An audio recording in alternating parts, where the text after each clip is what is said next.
எனக்கு முதல்ல வந்து இந்த திரைப்படம் அமைச்சு கொடுத்த, அதாவது ஒவ்வொரு நடிகனுக்கும் ஒரு இக்கட்டான ஒரு சூழ்நிலை ஏற்படும் கெரியரில்.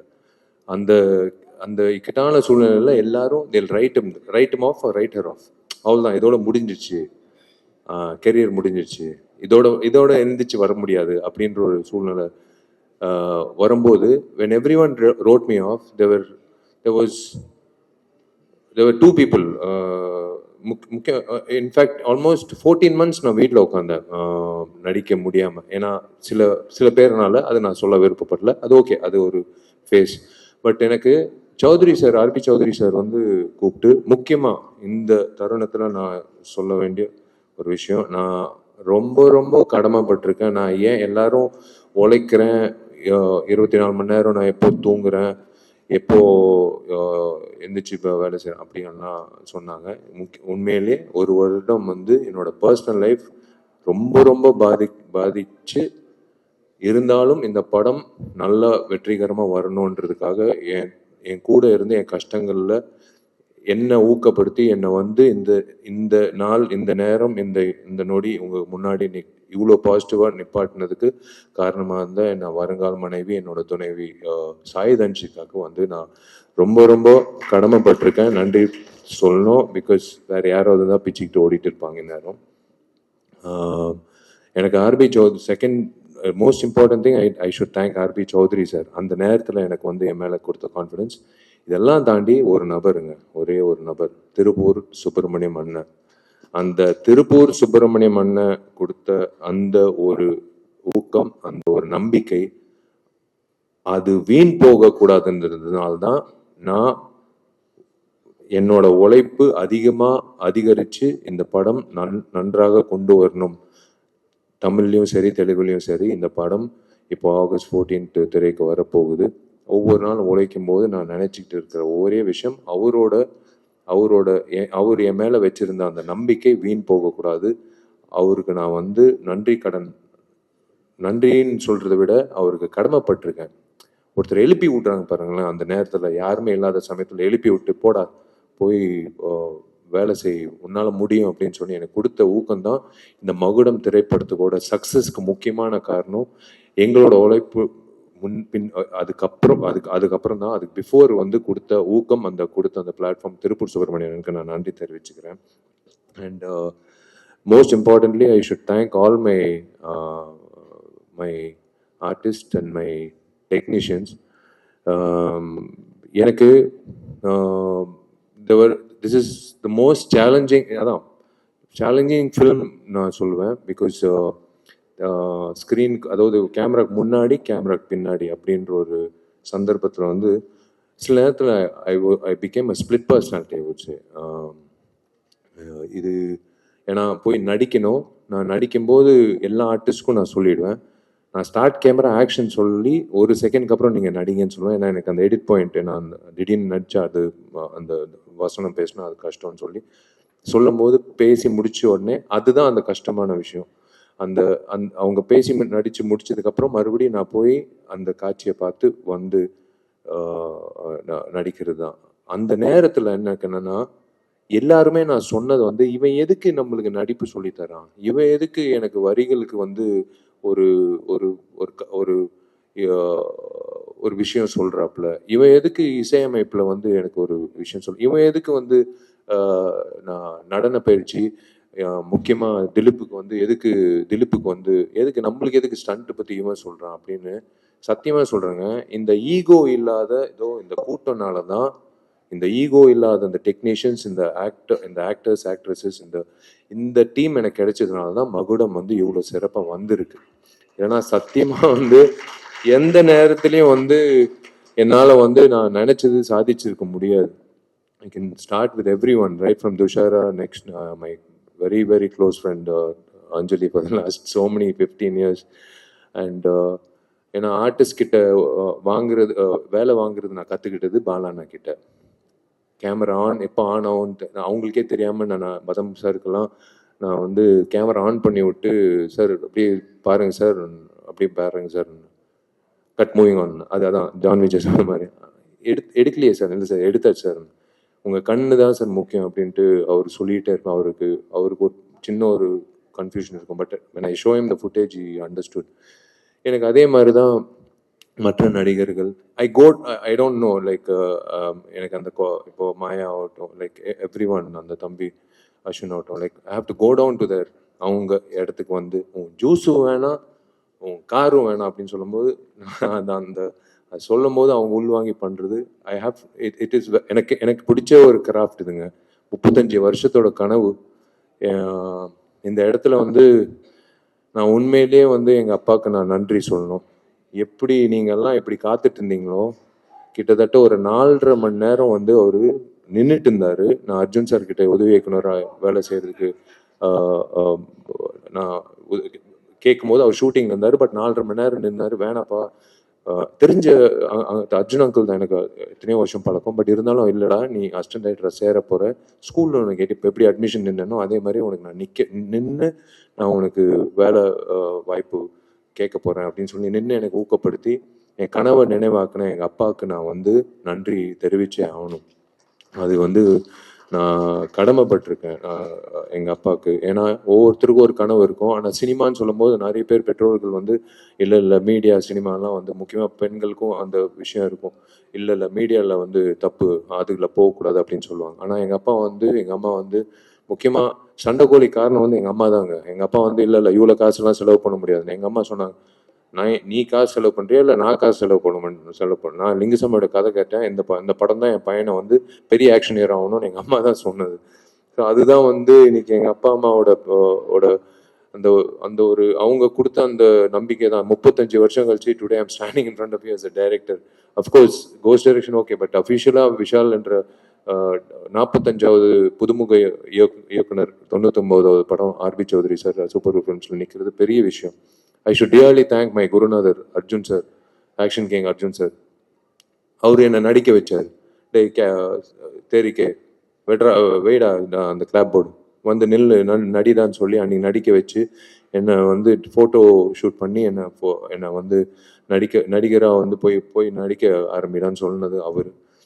இன்னைக்கு நான் இயக்குனராக ஆகிறதுக்கு காரணம் அவர். உண்மையிலே அவருக்கு நான் அவர்கிட்ட கற்றுக்கிட்ட விஷயங்கள். அதே மாதிரி நான் ஃபர்ஸ்ட் லைஃப்பில் வந்து ராம்கோபால் வர்மா அவர்களோட அந்த உதயம் சிவான்ற திரைப்படம் ஸ்கூலில் படிக்கும்போது பார்த்து வெளியில் வந்து நான் இயக்குனர் ஆகணும்னு நான் நினச்சி இன்னைக்கு வந்து அதுக்கு நினைவாகுதுன்னா இப்போ I can tell you one thing, I can tell everyone over is வாட்சிங் this, if you dream about something. காலேஜில்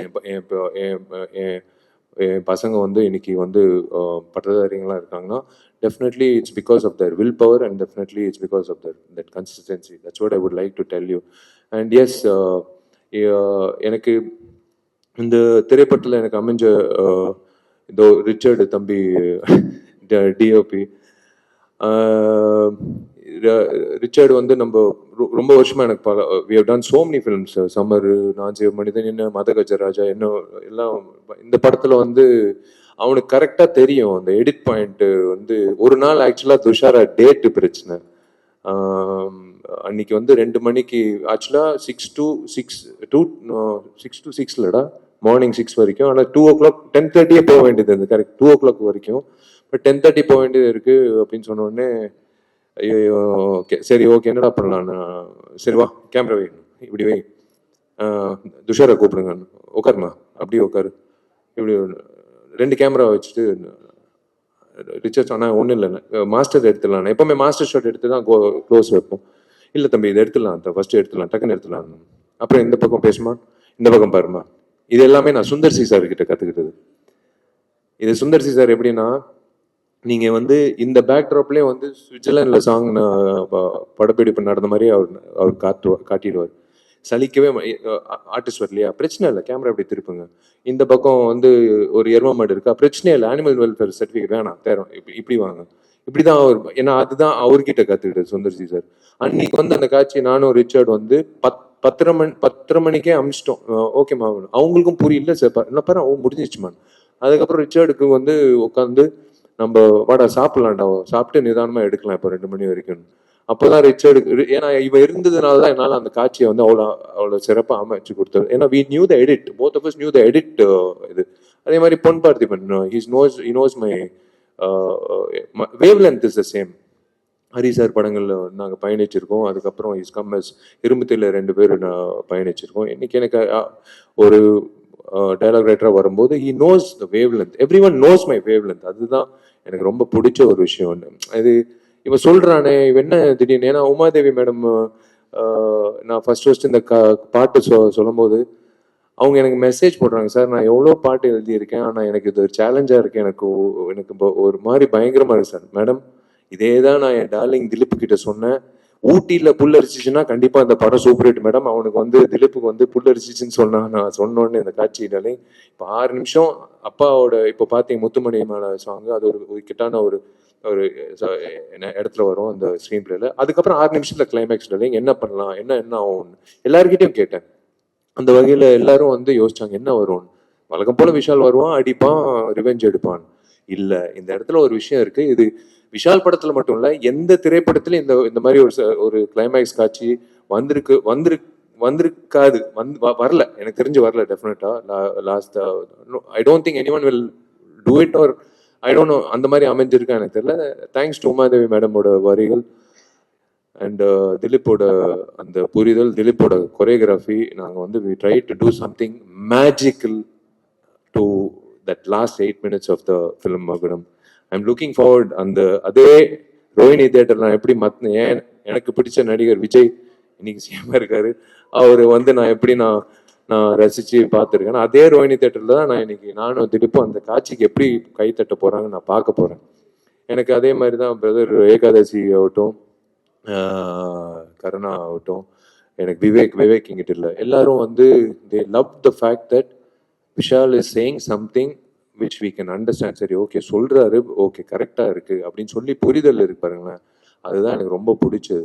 இந்த தம்பி இருக்கானே, இவன் வந்து சும்மா ஏதோ ஒரு இதுல எனக்கு என்னன்னா, காது வந்து நான் டால்பி சரவுண்ட் சவுண்ட் மாதிரி எங்கிட்ட இப்ப பேசிட்டே இருக்கும்போது யாரோ அங்கிட்ட வந்து இவன் ரொம்ப நேரம் பேசிட்டு இருக்கானேன்னு யாரோ சொல்றாங்க, எனக்கு கேட்குது. அந்த மாதிரி எனக்கு இப்படி உட்காந்துட்டு இருக்கும் போதே வந்து எவனோ ஒருத்தன் ரேப் பண்ணிட்டு இருக்கான், யார் அவன் சம்மந்தமே இல்லாம ரேப் பண்ணிட்டு இருக்கான், கூப்பிடுறான் அவன். பார்த்தா இவன் தான் வினோத் வந்தான், ஒரு பாட்டு பண்ணாச்சு. I'm going to introduce him next couple of months. Independent musician ஒரு ஆல்பம் வச்சிருக்கான். அது ஆக்சுவலாக அந்த பிளான் இருந்தது. That's why we introduce him. எனக்கு இந்த படத்துல ஒரு மிகப்பெரிய தூணா இப்போ இருந்துட்டு இருக்காப்ல, இஸ் ஸ்டில் டூயிங். ஏன் ஜிவி வரல, நான் ஜிவி பிரகாஷ் டார்லிங்கு இப்போ RR போயிட்டு இருக்கு. நான் இப்போ இழுத்தேன்னா August 14 என் படம் ரிலீஸ் ஆகாது. அவர் RR வாசிச்சிருக்காரு, 2 திரைப்படம் வருது. ஸோ அதனால வந்து அஃப்கோர்ஸ் டெஃபினெட்லி விஸ்வநாதன் சன்ஸும் டெஃபினட்டா நல்லா ஓடணும், மகுடமும் நல்லா ஓடணும் நான் வேண்டிக்கிறேன். இந்த ஜிவி பிரகாஷ்ன்ற ஒரு ஒரு ஒரு டெக்னீஷியன் இருக்கானே, உண்மையிலேயே ஒரு வராங்க, ஒரு புதுமுக இயக்குனருக்கு ஒரு வரம். நான் எப்படி ஜிவிக்கு நன்றி சொல்றதுன்னு தெரியல. ஏன்னா ஒரு 3 வாட்டி நேஷனல் அவார்டு வாங்கினவர் வாசிச்சுட்டு இருக்காப்புல. முக்கியமா எந்த சாங் தான் உமாதேவி மேடம் நின்றுட்டு இருந்தாங்க, நான் சம்மந்தமே இல்லாமல் டான்ஸ் மாஸ்டர் அசர் கூப்பிட்டேன். டார்லிங் இல்லை டார்லிங் இந்த மாதிரி இல்லை அப்படின்னு சொல்லிட்டு நான் பாட்டு எதோ பண்ணிட்டு இருக்கேன். இப்படி பார்த்தாப்புல என்னை திட்ட போறாப்புலையா, ஏன்னா நான் என்ன அறியாம நான் கொஞ்சம் அத்துமீறல போயிட்டேன். டார்லிங் எனக்கு இப்படியே அப்படியெல்லாம் ஏதோ பண்ணேன். இவர் என்ன பண்றாரோ அதை அப்படியே ஃபாலோ பண்ணுங்க, நான் ஈவினிங் வந்து நான் கரெக்டா பண்றாப்புல அப்படின்னு சொல்லிட்டு போயிட்டாப்புலங்க. எனக்கு அவர் கொடுத்த அந்த ஸ்பேஸ்னால தான் 5 பாடல்களும், எஸ்பெஷலி கிளைமேக்ஸ் சாங் நீங்கள் இன்னும் நாளைக்கு தான் வெளியிட போகுது, ட்ரெய்லர் ஆகட்டும், எல்லாமே வந்து ஒரு அந்த லைஃப் கொடுத்துருக்காப்புல. இந்த படத்துக்கு வந்து ஒரு பேக்ரவுண்ட் ஸ்கோர் ஆகட்டும், is been like is understood. ஒரு புது இயக்குனருக்கு கிடைக்கிற ஒரு மிகப்பெரிய பாக்கியம் வந்து ஒரு பேக்ரவுண்ட் ஸ்கோர் பண்ணக்கூடிய ஒரு பாடல்கள் அமைச்சு கொடுக்குற ஈகோ இல்லாத ஒரு மியூசிக் டைரக்டர். இல்லைன்னா அப்படியே வெளியில கை கட்டிக்கிட்டு நின்றுட்டு இருக்கணும், அவர் என்ன வாசிக்க போறாருன்னு தெரியல, அப்படியே கொடுப்பாங்க ஒரு சாங், அப்படியே எடுத்துட்டு போய் ஷூட்டிங் பண்ணணும். ஆனால் அப்படி கிடையாது, அவ்வளோ இடம் இருந்ததுனால தான் I'm really thankful to GV. And yes of course there is இந்த ஆள் இருக்கானே ஜான் விஜய். முதல் தடவை ஜான் விஜயனால ஜாதி சண்டைனால நான் வந்து லயோலா காலேஜில் எனக்கும் இவனுக்கும் சம்மந்தமே கிடையாது. ஃபர்ஸ்ட் டைம் ஆக்சுவலாக அப்போ தான் எனக்கு தெரியும் ஜான் விஜய் என் சீனியர், அவ்வளோ க்ளோஸ் கூட இல்லை. ஆனால் இவனால் வந்து ஒரு பெரிய கலவரமே நடந்தது லயோலா காலேஜில். நான் இப்படி நின்றுட்டுருக்கேன், வந்து எங்கே இருக்கான் அந்த ஜான் விஜயன் தெரிலங்க, அவரு எனக்கு தெரியாதுங்க, சீனியரு, நானே எப்பயோ ஒரு வாட்டி தான் கிளாஸுக்கு வருவேன். தேடிட்டு இருந்தாங்க ஜான் விஜய்க்காக. அப்போலேருந்து தெரியும் இந்த மனுஷன். இவரை கூப்பிட்டு நடிக்க சொல்லி வி போத் இந்த நடிக்க ஆரம்பிக்கும் போது ஜான் எப்பவுமே வந்து ஃபுட்டேஜ் இவ்வளோ கொடுப்பாரு, எல்லாமே நல்லா இருக்கும். ஆனால் எல்லாமே சாப்பிட முடியாது இல்லையா, ஓரளவுக்கு தானே நம்ம பசிக்கு, அவ்வளோதான். அதுதான் எடுத்துக்கணும். ஜான் ஒரு குழந்தை மாதிரி. இப்போ கூட எனக்கு பாருங்களேன், அந்த பிளாக் அண்ட் பிளாக்ல அது ஏதோ, ஏன்னா நாங்கெல்லாம் நானும் உதயாலாம் வந்து ஒரு நாள் எங்களுக்கெல்லாம் அந்த அந்த டைம்ல கிளப்புக்குள்ள வந்து கேர்ள் ஃப்ரெண்ட் இருந்தாலும் கிளப்புக்குள்ள என்ட்ரி. அப்போ நாங்கெல்லாம் வந்து ஐ திங்க் ஸ்கூல் தானே ஜான், அப்போ நாங்கெல்லாம் நின்றுட்டு இருக்கிறோம். கிளப்ல என்ட்ரியில் ஒரு தலைவர் நம்ம ஒரு லுங்கி, ஒரு சட்டை, ஒரு கூலிங் கிளாஸு, அப்போ ரேபேனு, அது வேற, அது நான் சொல்லக்கூடாது, அது டிஸ்க்ளைமர் கார்டு வச்சுக்கிட்டு அவர் பாட்டு உள்ள பவுன்ஸ் தள்ளுற யாரு நம்ம எக்ஸ் டெபுட்டி சிஎம் எல்லாம் நின்றுட்டு இருக்கோம், நாங்கெல்லாம் நின்றுட்டு இருக்கோம். இவர் வந்து யாருமே இல்லைங்க, பொண்ணு, நோ கேர்ள் ஃப்ரெண்ட், அவர் பாட்டு உள்ள போறாருங்க கிளப்புக்குள்ள. எங்களுக்கு வேந்து யாரா நல்ல இப்படி ஒரு ஆட்டிடியூட், இப்போ வரைக்கும் அதே ஆட்டிடியூட் வச்சிருக்காப்புல. அதுதான் நான் பயன்படுத்தினேன் இந்த படத்துல வந்து பயன்படுத்தியிருக்கேன். இன்னொன்று முக்கியமா எனக்கு இளையராஜா சாருக்கு நான் மிக்க நன்றி சொன்னேன். நான் மிகப்பெரிய ரசிகன். அவரை நான் பயன்படுத்திக்கிட்டு இந்த படத்துல வந்து நான் ஒரு விஷயம் பண்ணியிருக்கேன். ஸோ மீடியாவுக்கு I don't want to take much time of you. Thank you so much for being here, all forms of media. Thank you, they all family to me. I've never treated them as media. Thank you so much. Trailer வந்திருக்கு. In another next அடுத்த வெள்ளிக்கிழமை you're going to watch it on silver screen, and then I have nothing to talk beyond that. I will wait for you all to tell me how the film is as me as a director, and then I will speak to you how why where. அதாவது நான் பார்க்காத அதை அவங்க சொன்னாங்க, சகோதரி சொன்னாங்க, she said the best revenge is to smile. இப்போ முடிஞ்சோடனே கூட இருக்கு, தடைகள் இருக்கு, இப்போ கூட நான் வந்து அந்த சிரிப்பு தான், அந்த ஸ்மைல் தான். Best revenge is to smile. டென்ஷனே ஆகக்கூடாது, ஸ்மைல், அவ்வளோதான். நீ உன் பாதை, நீ வெற்றி நோக்கி போகிற இடையில வர தடைகளெல்லாம் அப்படி தூசி தட்டி போயிட்டே இருக்கணும். அது எனக்கு பழக்கம் ஆயிடுச்சு. அது பொது வாழ்க்கையில இருக்கலாம், இப்போ என்னோட பர்சனல் வாழ்க்கையில இருக்கலாம், என்னோட ப்ரொஃபஷனல் வாழ்க்கை இருக்கலாம். எஸ், நான் இந்த படம் 14ஆம் தேதிக்கு அப்புறம் நிறைய விஷயங்கள் உங்ககிட்ட நான் சொல்ல வேண்டிய கட்டாயம், என்னோட கடமையும் இருக்கு. அது ரிலீஸ் ஆகி ஜெயிச்சதுக்கு அப்புறம் 16ஆம் தேதி ஞாயிற்றுக்கிழமை எப்போயே பிளாக் பண்ணிக்கோங்க. வெற்றி விழால வந்து உங்களை நான் கண்டிப்பா நான் ஆணவத்துல நான் சொல்லுங்க, கண்டிப்பா உங்களோட நம்பிக்கை எனக்கு தெரியும். நான் உங்க மத்தியில நான் உட்காந்து படம் பார்த்துருக்கேன், நிறைய ஹீரோஸோட படங்கள் நான் தான் சொல்றேன். அதனால அந்த உள்வாங்கியெல்லாம் நான் பயன்படுத்தியிருக்கேன். அன்னைக்கு நான் சொல்வேன் நிறைய விஷயங்கள். இன்னைக்கே I'll will close this and let's wrap it up as a positive attitude. I'm hoping to see you all the same. இதே மாதிரி உங்க அபிமான திரையரங்குகள் நீங்க இந்த மாதிரி உட்காந்து என்னோட திரைப்படத்தை பார்த்துட்டு எனக்கு நீங்க சொன்னீங்கன்னா அதை விட எனக்கு மிக சிறந்த ஒரு சந்தோஷம் எதுவுமே இல்லை. I'm looking forward to it. God bless you. Thank you. Love you. மகுடம் எங்க டீமுக்கு வந்து ரொம்ப க்ளோஸான ஒரு படம் for many reasons. Main reason வந்து விஷால் ஃபர்ஸ்ட் டைம் டைரக்ட் பண்ணுறாரு இந்த படம். அண்ட் அதில் வந்து ஒரு ஸ்பெஷல் அட்டென்ஷன் எப்போவுமே இருக்கும். ஒரு ஃபர்ஸ்ட் கிட் மாதிரி தான், ஒரு ஃபர்ஸ்ட் டைரக்ஷன், ஒரு ஃபர்ஸ்ட் ப்ரொடக்ஷன், ஒரு ஃபர்ஸ்ட் மூவி. ஸோ அதோட ஹார்ட் ஒர்க், அதோட இந்த ட்ரைலர் கட்டோட பின்னாடி அவங்களோட எஃபர்ட்ஸ் இதெல்லாம் வந்து நாங்கள் இன் பர்சன் பார்த்ததுனால சொல்கிறோம். He totally deserves a good applause. ட்ரெய்லருக்காக இருக்கட்டும், படத்துக்காக இருக்கட்டும். நான் டப்பிங் பண்ணி முடிச்சுட்டு என்னால் வந்து கிட்டத்தட்ட ஒரு 1 வீக் என்னால் வந்து அதுலேருந்து வெளில வரவே முடியல. ஏன்னா அந்த அளவுக்கு வந்து சில கேரக்டர்ஸ் மட்டும் நம்ம கிட்ட இருந்து ரொம்ப எனர்ஜியும் ரொம்ப அட்டென்ஷனையும் வந்து கிராப் பண்ணும். ஸோ இந்த படத்தில் வந்து அன்னபூர்ணி என்னோட ரோல் பேர். அது வந்து அந்த மாதிரி ஒரு ரோல் எனக்கு அமைஞ்சுது. அண்ட் டைரக்டர் ரொம்ப அழகாக எழுதியிருக்காரு என்னோட ரோல். அண்ட் நான் பர்சனலாக என்னோட கெரியரில் எனக்கு பிடிச்ச ஒரு லிஸ்ட் ஆஃப் கேரக்டர்ஸ் இருக்கும். அதில் வந்து நான் அன்னபூர்ணியை கண்டிப்பாக வந்து லிஸ்ட்டில் சேர்த்துப்பேன். அந்த மாதிரியான ஒரு பியூட்டிஃபுல்லான ஒரு ரோல். அண்ட் ஸ்டண்ட்ஸ் பண்ணியிருக்கேன் இதில். நான் first time in Tamil stunts பண்ணியிருக்கேன். அண்ட் சாங் எனதும் விஷால்தும் வந்து அந்த நச்சிந்தி மச்சானே பெரிய ஹிட்டு. அண்ட் இந்த படத்துல எல்லாமே ஒரு பாசிட்டிவா ஒரு எப்படி சொல்ற அமையுது. ஸோ அதே மாதிரி படமும் வந்து ஆகஸ்ட் 14th ரிலீஸ் ஆகுது. அதுவும் வந்து ஒரு நல்லபடியா அமைஞ்சு எல்லாருக்குமே பிடிச்சு, இது வந்து விஷாலோட ஃபர்ஸ்ட் டைரக்டரல் பிக் ஹிட் மூவியா இருக்கணும் அப்படின்னு நான் ஆசைப்படுறேன் பர்சனலா. As a friend, as a wellwisher, as a best friend, I wish him all the very best and I wish the entire team of Magudam எங்களுக்கு லக் அண்ட் பாசிட்டிவிட்டி கொண்டு வரணும் அப்படின்னு நான் ரொம்ப ஆசைப்படுறேன். அண்ட் ஜிவியோட மியூசிக் நீங்கள் ஆல்ரெடி கேட்டீங்க. எங்கள் சாங் அதுக்கு முன்னாடி ரிலீஸ் பண்ண லிங்கா எல்லா சாங்ஸுமே நல்லா இருக்கும். அண்ட் ஒரு கமர்ஷியலான ஒரு படத்தை பார்த்துட்டு வெளியில் போகிற ஒரு ஃபீல் கண்டிப்பாக இருக்கும். அதில் எந்த மெஸ்ஸப்பும் இருக்காது அப்படின்னு நான் நினைக்கிறேன். அண்ட் என்டையர் டீம் அந்த super good films, RB Choudary sir இன்னைக்கு நம்ம கூட இல்லைனாலும் அவரோட ப்ரொடக்ஷனில் வர்ற இந்த படம், விஷாலோட ப்ரொடக்ஷனில் கம்பைண்டாக வர இந்த படம், அவர் எங்கே இருந்தாலும் வந்து இந்த படத்தை பார்த்து ப்ரௌடாக ஃபீல் பண்ணணும் அப்படின்னு நான் நினைக்கிறேன். அண்ட் எங்களோட கோஸ்டார்ஸ், எங்களோட டெக்னீஷியன்ஸ் எல்லாரையுமே வந்து அடுத்தடுத்து ஈவெண்ட் இருக்கிறதுனால எல்லாரையுமே வரிசையாக பேசுவேன். பட் இன்னைக்கு ட்ரெய்லரோட ஸ்பெஷல் அட்டென்ஷனாக இருக்கிறதுனால ட்ரெய்லர் எல்லாருக்குமே பிடிச்சிருக்கும் அப்படின்னு நான் நினைக்கிறேன். படத்தை வந்து ஆகஸ்ட் 14th எல்லாருமே தியேட்டர்ஸில் போய் பாருங்க. உங்க எல்லாருக்குமே பிடிக்கும்னு நான் நம்புறேன். Thank you so much.